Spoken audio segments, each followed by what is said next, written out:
It's another heavy drama at its best in Gumapang Ka sa Lusak with Vitalac, Sunsilk Damage Repair, and Tiki Tiki.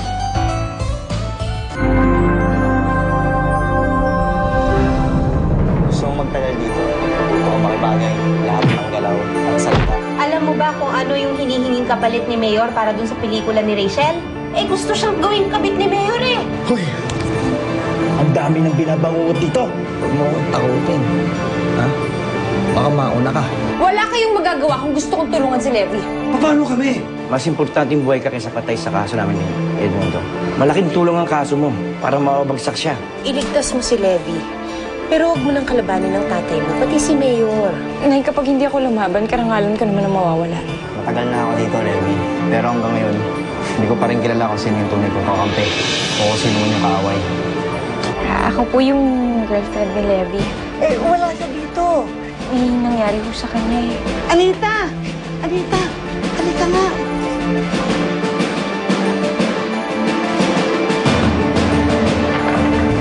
Kayo po yung nanay ni Levi?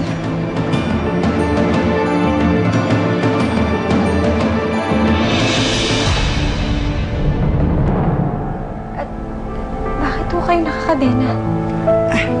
May sakit siya eh. Nay! Siya yung anghel na tumulong sa akin noon. Paano mo nalaman na dito ako nakatira? Sinabi ho sa akin ni Levi. Kumusta si Levi? Nakalaya na ba siya? Ila! Sige! Ano ba yan?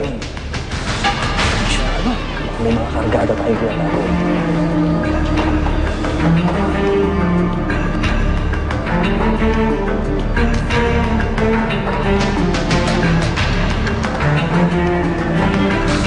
Ano to?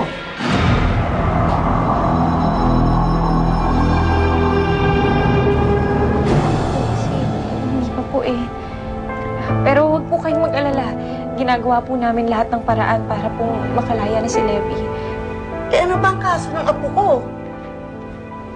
Pagbintangan lang po siya. Pero may abogado naman po siya na tumutulong sa kanya.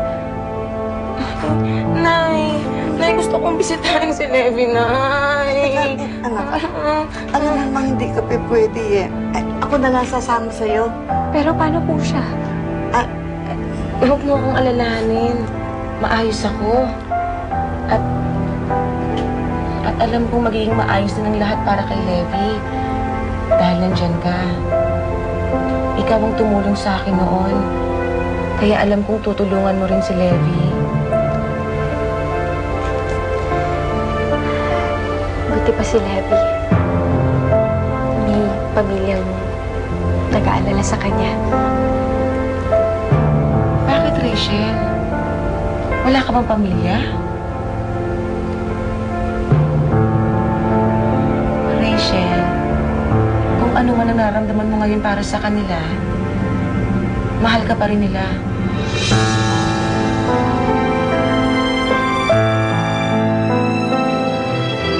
Ano to? Lighter lang pala. O ito, lighter mo.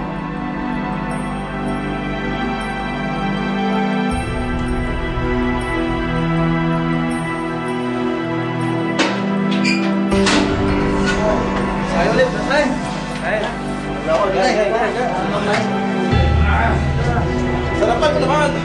Sarapan sa mga pagkakasiwalaan. Hindi ko nga alam na magkakaroon ng inspeksyon. Ano yun? Nagkataon lang? Ha? Mabuti lang, mabilis yung kami ko sa pagkuhan. Ano yan? Kailangan mo to. Kaya ko sarili ko.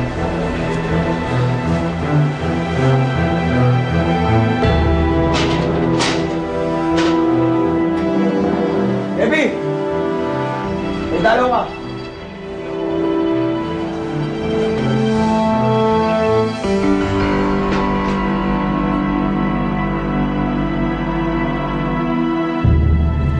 Huwag kang mag-alala. Hindi ako magkukwento sa mama mo. Paano si Apple? Sabihin ko na lang na paikot-ikot muna tayo. Na hindi mo pa talaga alam kung saan gusto pumunta. Bilisan mo lang. Sige.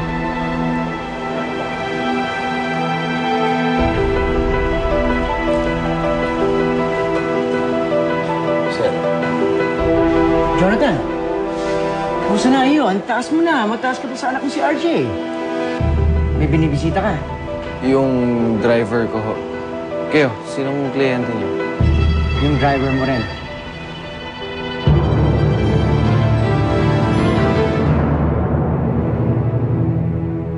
Ngayong Lunes. Bakit mo siya iniharap